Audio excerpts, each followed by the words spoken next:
Okay, I think we're live, right?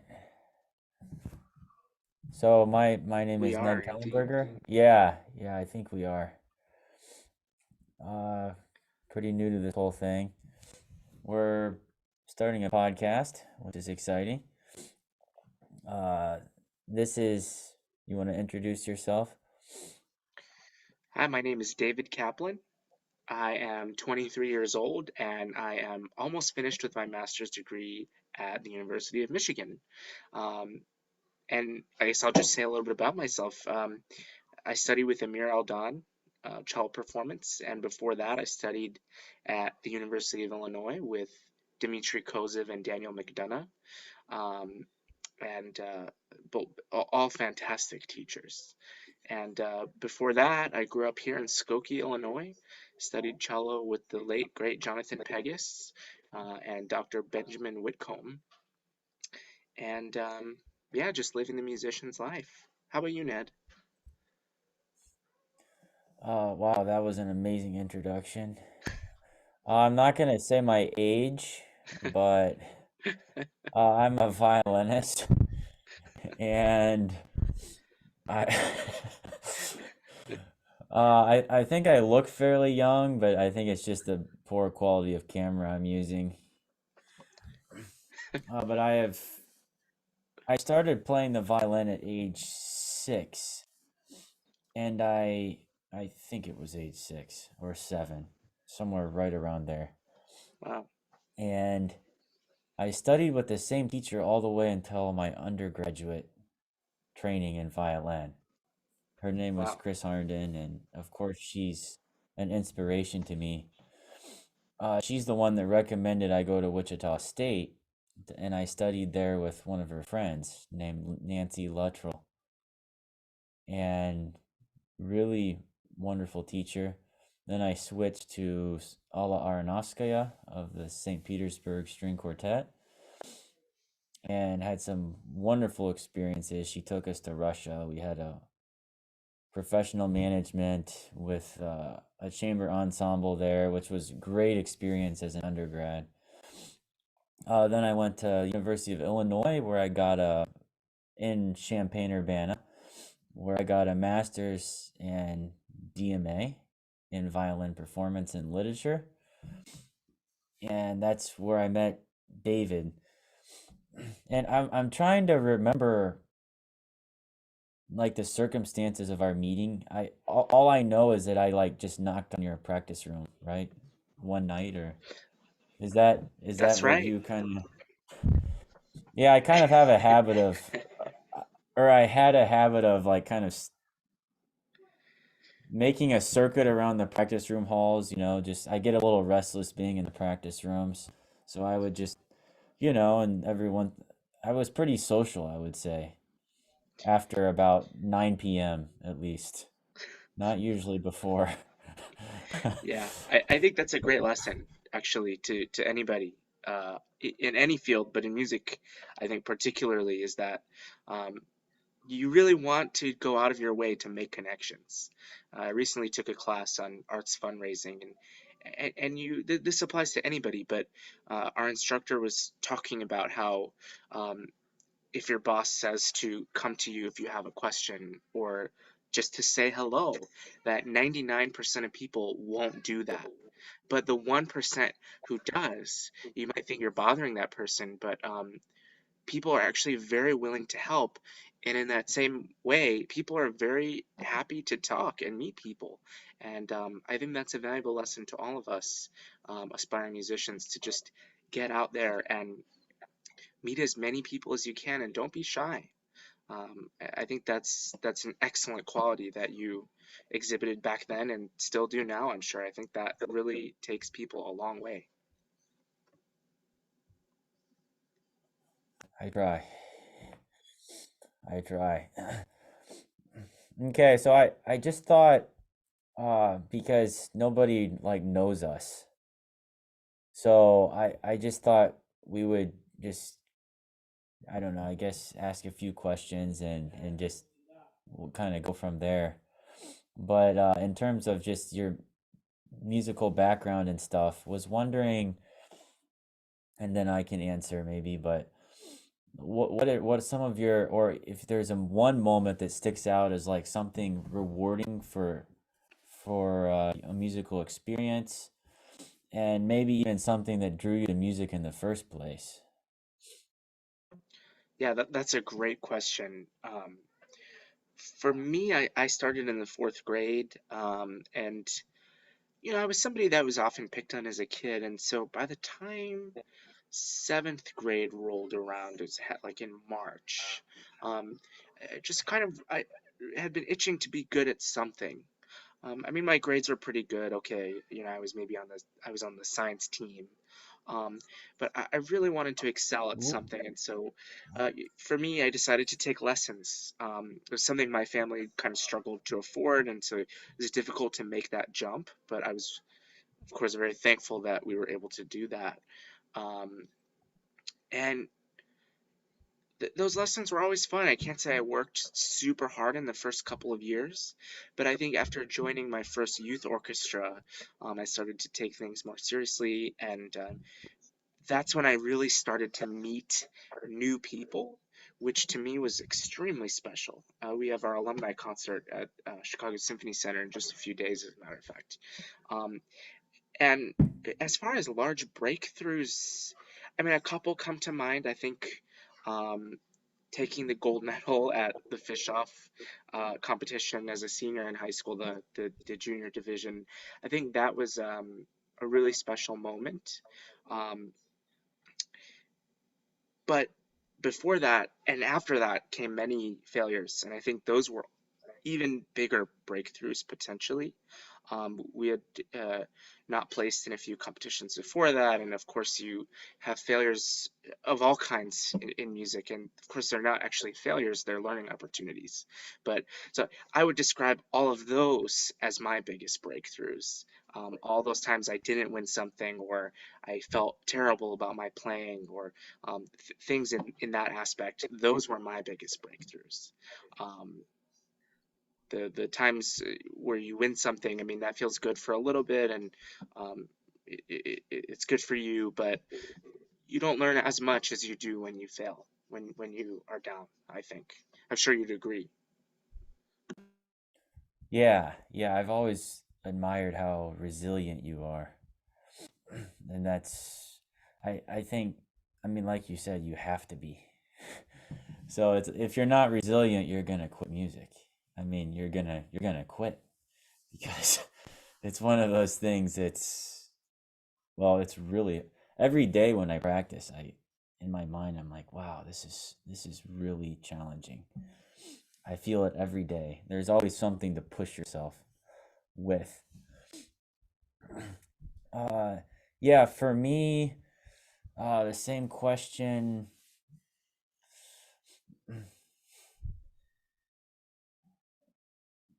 There's very few performances in my life, like less than a handful, where I feel like, wow, I really played my best.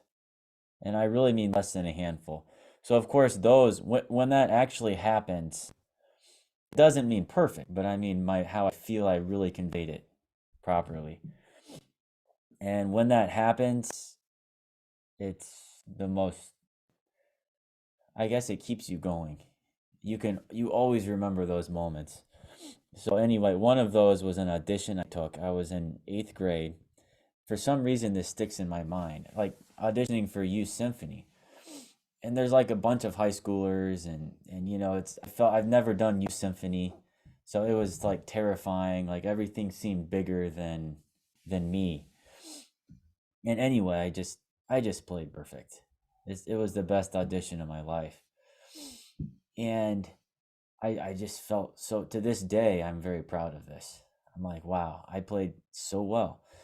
And at the first rehearsal, I guess they never told us our chairs or something, and I was trying to find my seat.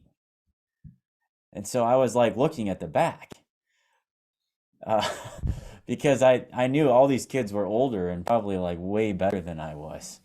But anyway, finally, like someone's like, "Oh yeah, I think you might be at the front." So I was like associate concert master.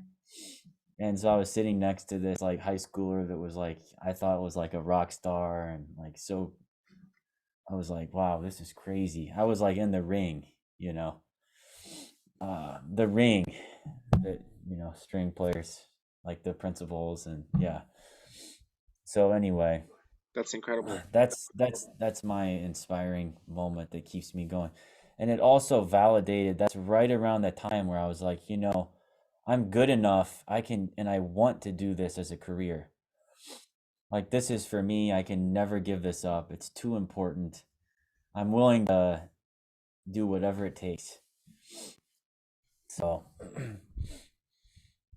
just another question, like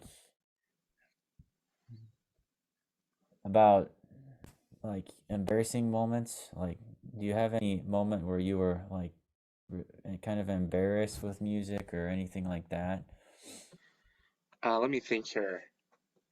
I think two immediately come to mind. I'm sure I could think of many, many more, and probably many more that I'm not even aware of. But at least the ones that I'm aware of. Um, One was quite recently, actually, where I was about to go on stage to perform the string quartet. And uh, I would say that um, I was feeling good, and things were things were feeling okay. Um, but the time came where we were about to go on stage, and the stagehand asked us if we could um, give him our stuff to put on stage. And I think two of the members said, "Oh no, like we're okay." But I'd say, "Okay, here's my iPad and here's my pedal." And so then 2 minutes later, we were about to go on stage, and feeling excited, feeling the energy, and I go on stage to take our bow, and none of my stuff is there.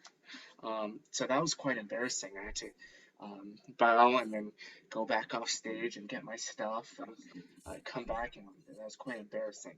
But as far as a performance embarrassment, one time we were on tour, my youth orchestra in Ireland, and we were playing the Brahms Academic Festival Overture, a piece that even by then, we played it maybe 5 or 6 times on the tour. And I played it a few times before then, so I was very familiar with the piece. And uh, for some reason, our conductor that night had decided that we would do it without him, so it'd be unconducted, just to spur the moment.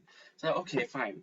And he kind of assigned some specific important cues to different members of the orchestra, and so I happened to get one as the principal cellist.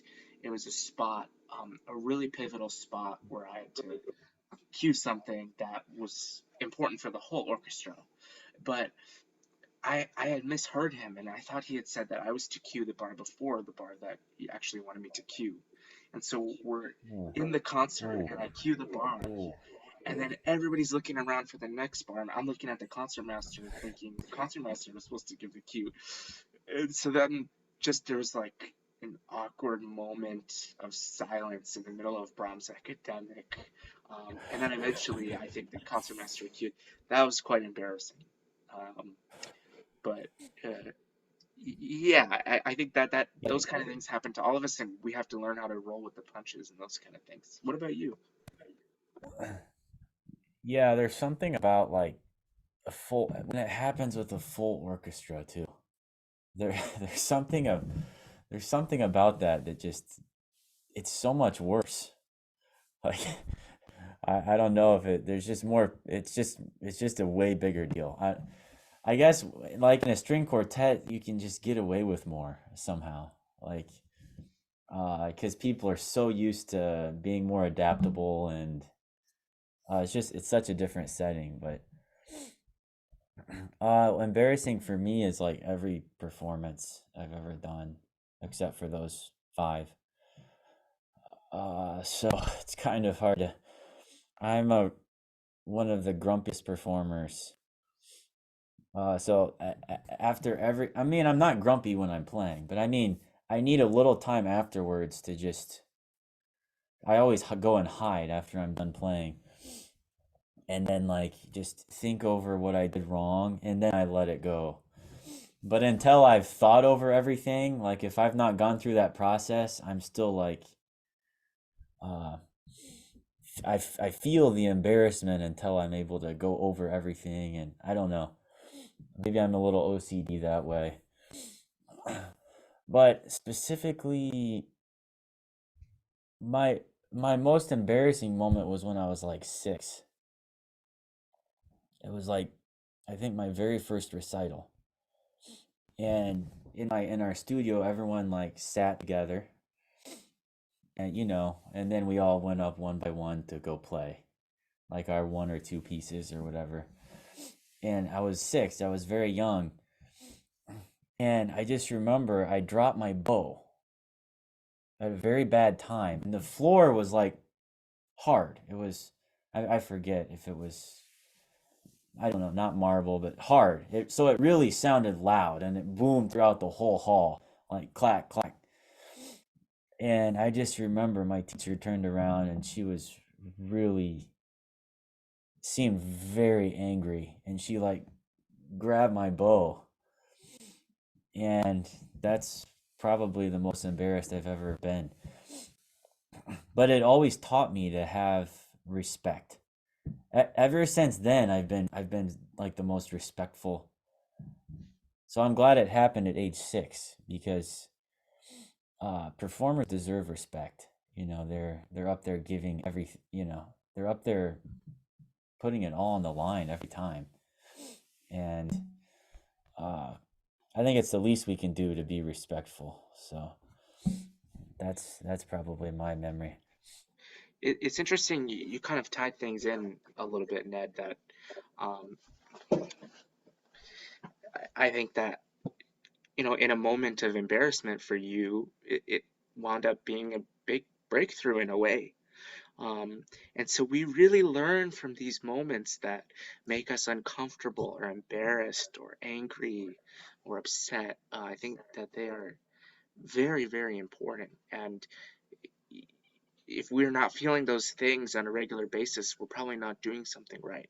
Of course, then the opposite is true. We want to love ourselves when we're practicing, and we want to take things calmly and happily. But we really learn when things don't go our way, which I think is really interesting. If I can share one more story, recently I was playing in an orchestra and we played Mahler's First Symphony.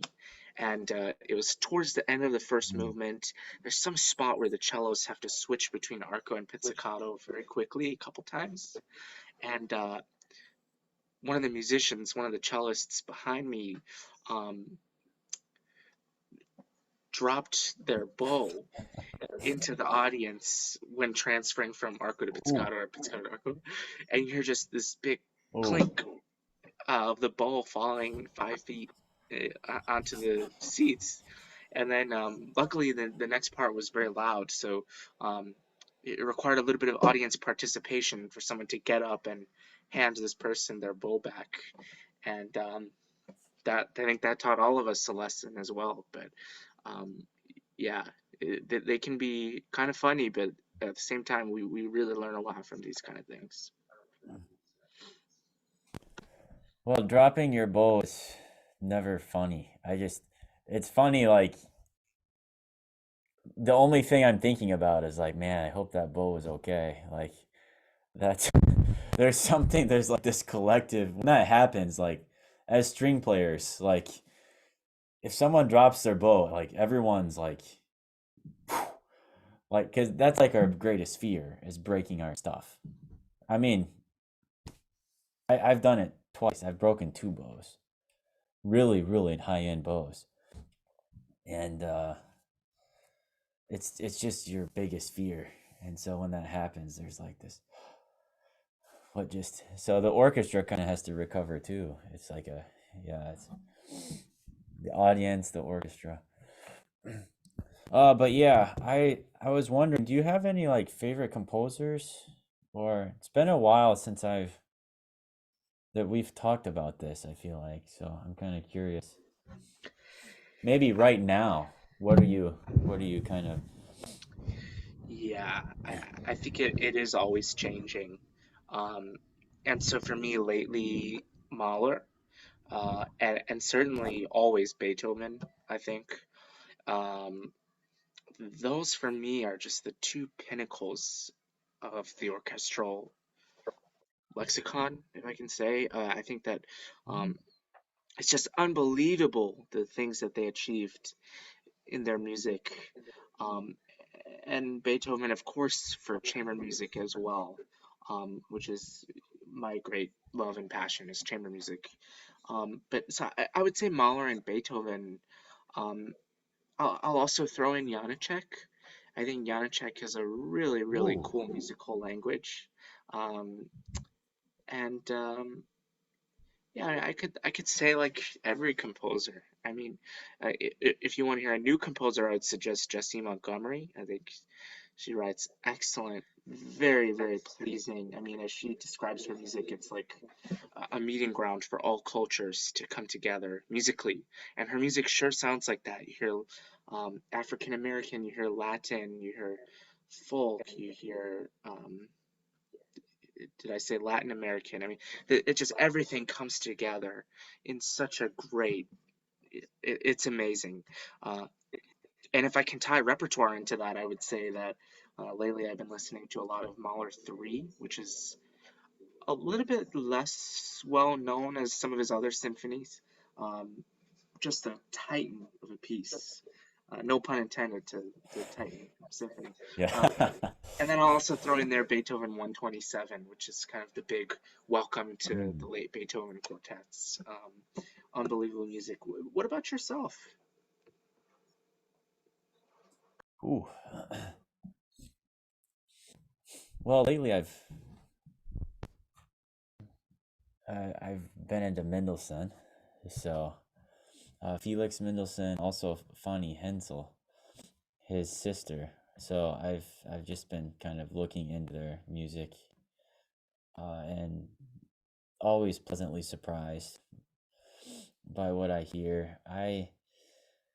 Shostakovich, I really like Shostakovich, always have, and I think that Bach, Mozart.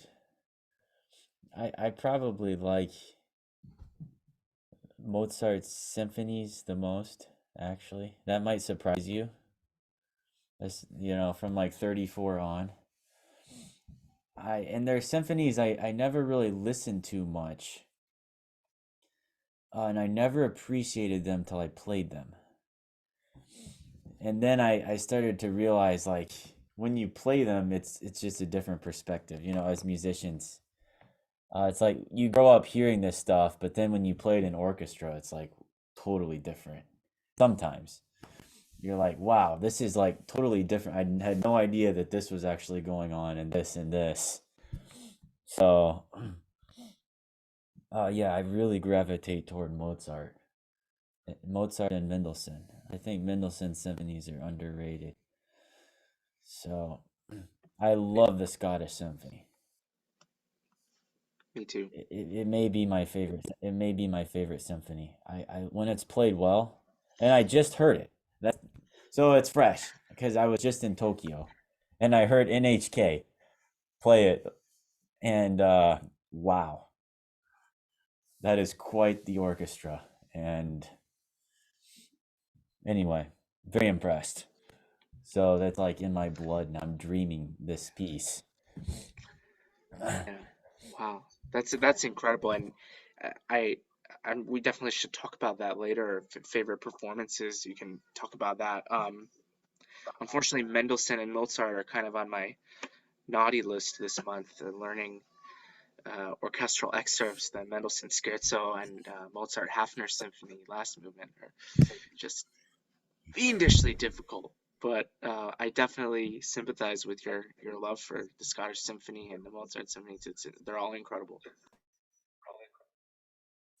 That's why every once in a while, instead of playing, you just have to go and watch NHK, and then everything's perfect.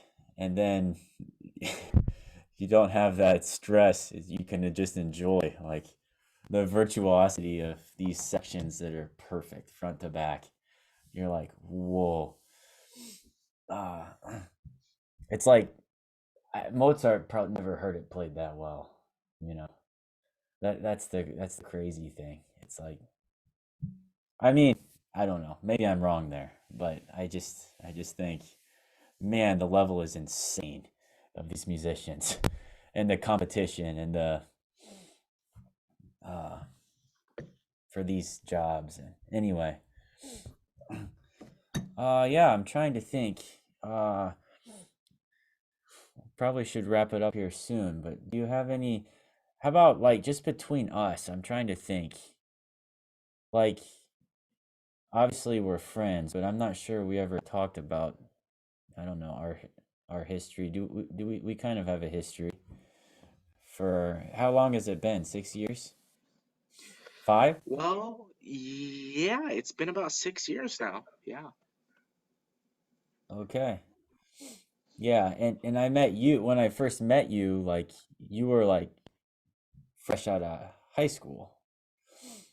And like so like it's been fun like over 6 years just like watching you develop as a musician and a person. And I'm sure you can well, I'm not sure, but hopefully you can say the same about me. But it's Yeah, funny, like, absolutely. yeah. Yeah. Yeah, I But think that, anyway, yeah. oh, sorry. No, I was just gonna say, I think that it's been interesting kind of seeking your counsel as I go through every little step of music school and navigating potential job opportunities and um, really advice completely outside of music as well as completely inside of music that's been really helpful to me. Um, and kind of using you as a role model as your, I won't say how many years older than me you are, but a couple. And so that's been really Yeah, helpful to get your fair. perspectives. Well, it's very important, like as a teacher, as a player, and as I get older, it's just more and more obvious that you can never divorce the person from the musician. And so, I mean, that's like one of my philosophies, I guess, like deeply held philosophies. Like when I teach violin or uh, that trust, uh, just that's built just from caring about someone. That it's beyond just music and play F sharp a little higher. So I really try to instill that in all my students and to all my audiences too. That music always means something more than just the notes on the page. Like there's something. It's as deep as you want to take it, like to your very core. So I think that's something that I always saw in you, and I think that's why we kind of connected. Just I always respected you as a musician and as a person. The combination's always been like a beautiful thing. So and anyway, I think that's kind of how it started, and then we became very good friends. We hung out all the time, all sort, college life. So night, day, late night, whatever, all sorts of things going on in those, you know. I don't want it to sound like ancient history because like at U of I, just a couple years ago, but still. Uh, Anyway, so I just thought, oh, you have anything to add there? Yeah, I think what you said is absolutely beautiful. And um, I think that if I could tie in kind of a message to everything we've spoken about today, um, and this didn't really come from me, this came from uh, a mentor, but um, it's really important as musicians. I mean, we've talked about big breakthroughs and breakthroughs being failures and learning experiences, things that didn't go our way, things like that. And, we kind of talk about them nonchalantly, but those are very serious things. And I think that what we can all learn is um, to never be cynical. Um, not in our practice time, not in our performance time, certainly not in our rehearsal time.